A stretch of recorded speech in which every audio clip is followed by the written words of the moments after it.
नमस्कार दोस्तों, गौतम आयुर्वेदा में आपका स्वागत है। आज हम इरेक्टाइल डिस्फंक्शन पे बात करेंगे।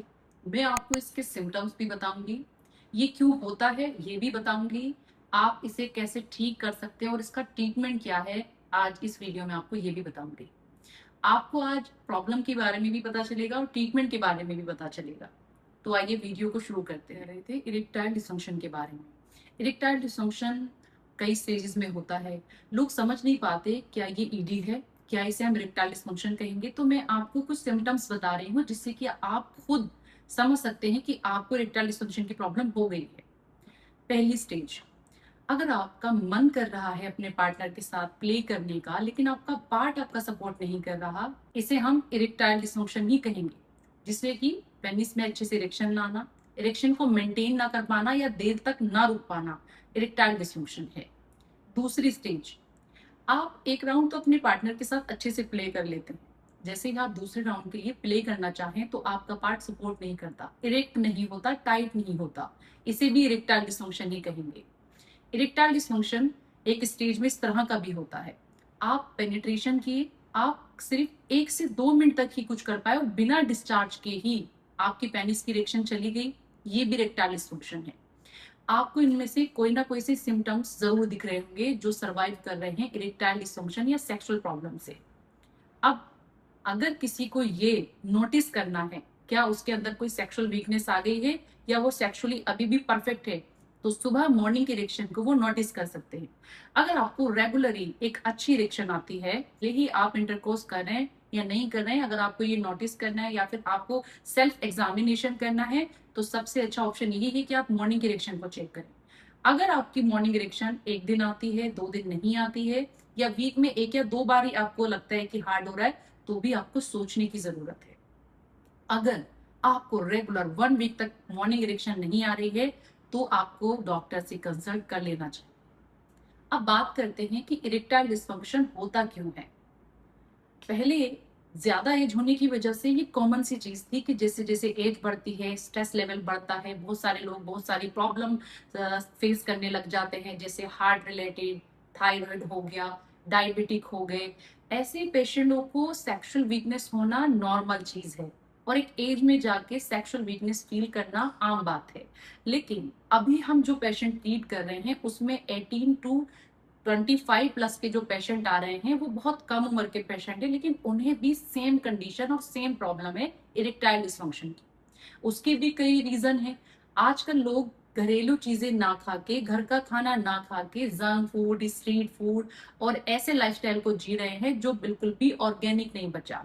साथ साथ पहले सारे लोग एक साथ एक ही कंबाइन एक ही जगह पे सोया करते थे, रहते थे। अभी बच्चे बाहर पढ़ने चले जाते हैं या फिर किसी हॉस्टल या पीजी में अकेले रहते हैं। तो ऐसे में अकेले रहने की वजह से लोग अब बहुत कम उम्र में ही मास्टरबेट करना शुरू कर देते हैं, जिससे कि अब बहुत कम उम्र में ही इरेक्शन जैसे इश्यूज आ रहे हैं। अब एक एज में आना एक नॉर्मल चीज है, ट्रीट तो उसे भी करना चाहिए, लेकिन बहुत कम उम्र में इरेक्शन इश्यूज आना नॉर्मल नहीं है, आपको सोचने की जरूरत है। बात करते हैं कि अगर किसी को ईडी का प्रॉब्लम है, इरेक्टाइल डिस्फंक्शन का प्रॉब्लम है, तो सोल्यूशन क्या है।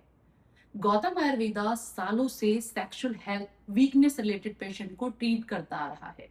ऐसे कई पेशेंट जो जगह जगह भटक रहे थे, जगह जगह इलाज ले चुके थे, लेकिन वो ठीक नहीं हुए। याद रखिए, हर एक डॉक्टर आपको ठीक करने की पूरी कोशिश करता है, कहीं ना कहीं कमी किसी ना किसी चीज में हमारी साइड से ही रह जाती है। तो कभी भी किसी डॉक्टर पे ऑब्जेक्शन उठाने से पहले अपने अंदर झांकना बहुत जरूरी है। कई बार कुछ लोगों के इंस्ट्रक्शन के अकॉर्डिंग आप नहीं चल पाते और कई बार आप अपनी बात खुल के बता नहीं पाते। इन्हीं कारणों की वजह से मेडिसिन वर्क नहीं करती, आपका ट्रीटमेंट नहीं हो पाता। तो आप जब भी कोई ट्रीटमेंट किसी से भी शुरू करें, आप अपने मन में ये जरूर सोच लें कि मुझे बिल्कुल डॉक्टर के अकॉर्डिंग चलना है और अच्छे से ट्रीटमेंट करना है, तो आप जरूर ठीक हो जाएंगे। हम बात कर रहे थे कि इसका सोल्यूशन क्या है। गौतम आयुर्वेदा का स्टेमिना प्लस गोल्ड, जो कि बहुत ज्यादा हमारा हॉट सेलिंग प्रोडक्ट है।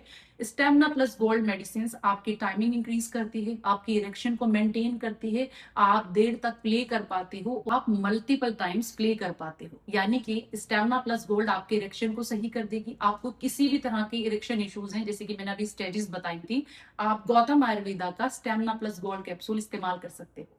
स्टेमिना प्लस गोल्ड में आपको 60 कैप्सूल मिलते हैं, एक सुबह और एक शाम, दोनों टाइम आपको कंज्यूम करना होता है। और एक बोतल में 60 कैप्सूल होने की वजह से ये 1 मंथ तक चलती है। आप इसे हमारे स्टोर से भी बाई कर सकते हैं। store.gautabayurveda.com से आप स्टेमिना प्लस गोल्ड कैप्सूल को खरीद सकते हैं। ये आपकी इरेक्शन मेंटेन करेगी, इरेक्शन को बेटर करेगी, आपका कॉन्फिडेंस बढ़ाएगी। और अगर आप चाहते हैं कि आप लिटिल बिट थोड़ा वीक फील कर रहे हैं और अच्छा प्ले करना चाहते हैं, तो भी आप स्टेमिना प्लस गोल्ड को इस्तेमाल कर सकते हैं, क्योंकि इसके अंदर सारे नेचुरल इंग्रेडिएंट्स इस्तेमाल किए गए हैं, जिससे आपकी बॉडी पे कोई नुकसान नहीं होगा। क्वेश्चन आता है कि मुझे और भी हेल्थ इश्यूज हैं, क्या मैं इस मेडिसिन को उसके साथ खा सकता हूँ? बिल्कुल खा सकते हो। आपको अगर किसी भी तरह का बीपी का इशू है, हार्ट रिलेटेड आपको कोई प्रॉब्लम है, आप डायबिटिक हैं या कोई अदर प्रॉब्लम की आपकी मेडिसिन चल रही है, आप स्टेमिना प्लस गोल्ड कैप्सूल को साथ में खा सकते हैं। हमने इसे इस तरह से डिजाइन करवाया है कि इसे कोई भी एज में इस्तेमाल किया जा सकता है। फिर भी आपको लास्ट में मैं ये जरूर कहूंगी, किसी भी सप्लीमेंट को इस्तेमाल करने से पहले प्रॉपर डॉक्टर से कंसल्ट करना बहुत जरूरी है। तो आप नीचे स्क्रीन पे दिए हुए हेल्पलाइन नंबर पे कॉल करके पहले तो एक्सपर्ट से सलाह लीजिए, अपॉइंटमेंट लीजिए और मेडिसिन का इस्तेमाल कीजिए। आई होप आपको वीडियो पसंद आई होगी। Thank you for watching.